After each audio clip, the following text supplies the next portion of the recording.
Hi everybody, GM here with another issue of the Digital Mailbag. As you know, we love to get your questions, so email me at the address shown and I'll get back to you as quickly as I can. I'll tell you one thing I get a lot of emails about is people wondering, how does card counting work at internet casinos?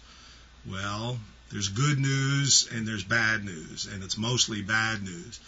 The problem with counting cards at internet casinos is the fact that they shuffle the cards after every round of play. Now, they may use 1 deck, 2 decks, 4 decks, 6 decks.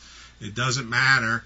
But after every round of play, with a round being each player's hand plus the dealer's hand, they then shuffle the cards.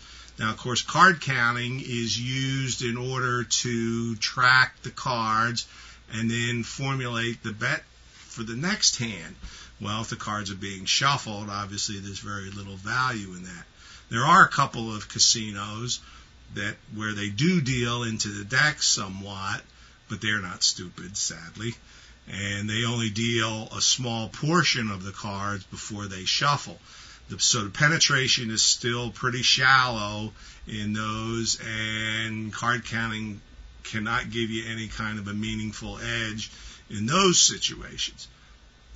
However, there is a situation where card counting will help in a single deck game that is offered out at many casinos, and I'll show you a demonstration of how that works. Okay, so let's say you're at a single deck game.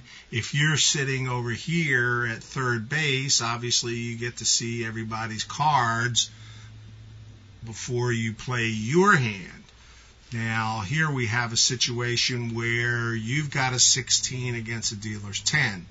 Basic strategy says for you to hit that hand. However, if the count is anywhere positive, that is above 0, then you should stand with a 16 against a 10. So if this person has an 11, that's a running count of 1. Now the running count is 3, and it remains 3, so now the running count is 2 at this point. Let's say this person doubles, and generally the double down cards are shown face up, so we were at 2, now we're at 3 on the running count, and let's say this person hits, gets a ace for a 20, so now we're 2, so we're definitely above 0, so you should stand with this particular hand. And the dealer flips over a 5, hits with an 8, and you've saved yourself one bet in that particular case. You can't use this count because now the cards will be shuffled, and you'll start over at 0 on the next hand, so you can't use that count online in order to size your bet. But what you can do is use that count to help you play your hand better.